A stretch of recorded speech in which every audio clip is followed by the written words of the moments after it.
Dear students, আজ থেকে আমি মাধ্যমিকে সাজেশন সিরিজ চালু করছি, যেখানে মোস্ট ইম্পর্টেন্ট কোশ্চেনগুলো নিয়ে আলোচনা হবে অঙ্ক বিষয়ের। তার মধ্যে প্রথম চালু করছি ত্রিকোণমিতিক পার্ট। তার মধ্যে 18 মার্ক আমাদের পরীক্ষায় আসে, 90 এর মধ্যে 18 মার্ক ত্রিকোণমিতিক থেকে আসে। আর এর মধ্যে 4টে চ্যাপ্টার আছে, তার মধ্যে থেকে একটা চ্যাপ্টার আছে ত্রিকোণমিতিক অনুপাত। সেই চ্যাপ্টারের একটা ইম্পর্টেন্ট কোশ্চেন নিয়ে আলোচনা হবে। এই কোশ্চেন করার আগে আমাদের জানতে হবে এই যে ফাংশনগুলো আছে সাইন, কোস, কোসেক, টেন, 6টা ফাংশন আছে ত্রিকোণমিতিক, তার মানগুলো জানতে হবে। এবার সবটা মান যদি নাও জানি, তাহলে আমরা যদি মিনিমাম এই 3টে মানটা মুখস্থ করি, তাহলে অটোমেটিক 3টে মান মুখস্থ হয়ে যায়। যেমন সাইন 0 ডিগ্রি এর মান 0 হলে কোস 90 ডিগ্রি এর মান 0, উল্টো একদম। মানে 0 ডিগ্রির উল্টো কত হয় 90 ডিগ্রি, 30 ডিগ্রির উল্টো কত হয় 60 ডিগ্রি, আর 45 ডিগ্রি দুটোর জন্য কমন থাকে। তাহলে আমাকে বলো যে সাইন 60 ডিগ্রির মান কত আছে, তোমরা বলবে √3/2। তাহলে বলবো যে কোস 30 ডিগ্রি মান কত আছে, তাহলে সেটা √3/2। সেই রকম করে এই মানগুলো আমরা করতে হবে। আর তোমাদের আগে থেকে অবশ্যই করা আছে এগুলো, তাই একবার রিপিট করে দিলাম। এই কোশ্চেনটাই দেখি তাহলে কিরকম করতে হবে। tan 60 ডিগ্রি মান কত হচ্ছে, tan 60 ডিগ্রি মান আছে √3। tan 30 ডিগ্রি মান কত আছে 1/√3। ঠিক সেরকম cos 60 ডিগ্রি মানে কি কত, sin 30 ডিগ্রি, ওর মান কত আছে 1/2।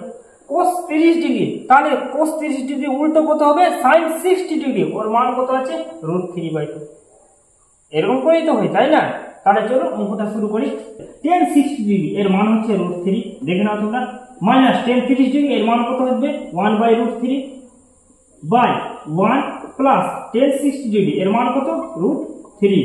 তারপরে tan 30 ডিগ্রি এর মান কত হবে 1/√3, তাই তো, প্লাস cos 60 ডিগ্রি এর মান কত হবে sin 30 ডিগ্রির মান 1/2 ডট cos 30 ডিগ্রি মানে sin 60 degree √3/2 plus sin 60 degree মানে √3/2 sin 30 ডিগ্রি এর মান হচ্ছে 1/2। চলো হিসাব করি। এবার হচ্ছে উপরের জিনিসটা √3 - 1/√3, এটা লসাগু করতে হবে। লসাগুর নিয়ম কি আছে, সিম্পল আমার শর্টকাট একটা নিয়ম আছে যে যদি নিচে নিচে গুণ করে লসাগু করতে হয়, তাহলে কোনাকুনি গুণ করতে হবে। √3 আর 1 কি করতে হবে, এখানে গুণ করতে হবে, লসাগু তো যাবে না। তাহলে করে দাও √3, নিচে নিচে গুণ, তাহলে কোনাকুনি গুণ, তাহলে √3 আর √3 দুটোই রুটের মধ্যে সেম জিনিস, তাহলে একটা রুট থেকে বেরিয়ে যাবে, মানে √3 3 হবে। মাইনাস এবার কোনাকুনি গুণ করে 1 × 1 হয়ে গেল, বাই নিচে কত আছে 1 প্লাস, এবার √3 আর √3 কেটে যাবে, তাহলে 1ই বাঁচবে, প্লাস এখানে কত হবে, এখানে কিছু কাটাকাটি যাবে না, লিখে দাও √3, নিচে 2 2 4 প্লাস এটা √3/4,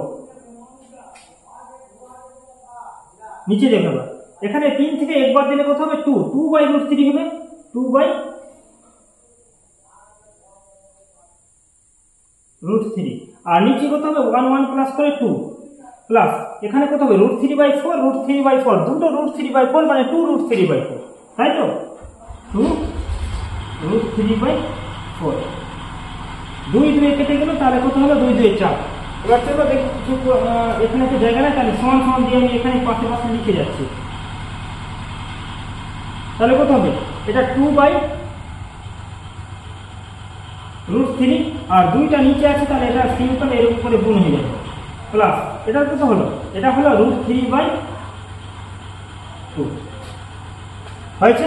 এখানে এটা 2 এটা 2 কেটে গেল, তাহলে কি বাঁচলো, আমরা বাই a1 সমান করে লিখি, এখানে কি বাঁচলো 1/√3 প্লাস √3/2 বাঁচলো। কি বলেছিলাম, যদি নিচে নিচে গুণ হয় লসাগু হিসাবে, তাহলে কোনাকুনি গুণ হবে সিম্পল, তাহলে যদি নিচে নিচে গুণ হবে 2√3, তাহলে আমাদের কোনাকুনি হবে 2 1 2 প্লাস, আর এটা √3 গুণ হবে, তাহলে সেম জিনিস √3 এর মধ্যে আছে না, তাহলে একটা √3 থেকে যে সিঙ্গেল একটা বেরিয়ে যাবে, বাস ওটা গুণ করবে, ওটা আমরা জানি। তাহলে কত হলো 5/2√3 আমাদের হয়ে গেল অ্যান্সার, এটা হচ্ছে অ্যান্সার। অঙ্ক একটু জটিলের মতন লাগছে, সেটা দেখে আমরা ভয় খাবো না। মেন হচ্ছে আমাদের মানগুলো বসাতে হবে, তারপরে স্টেপ হচ্ছে যে লসাগু করতে হবে, বাস অঙ্কটা হয়ে যায়। দুটো কনসেপ্ট কাজে লাগছে বাস। এটা হচ্ছে ফার্স্ট পার্টে এতটুকুই থাক।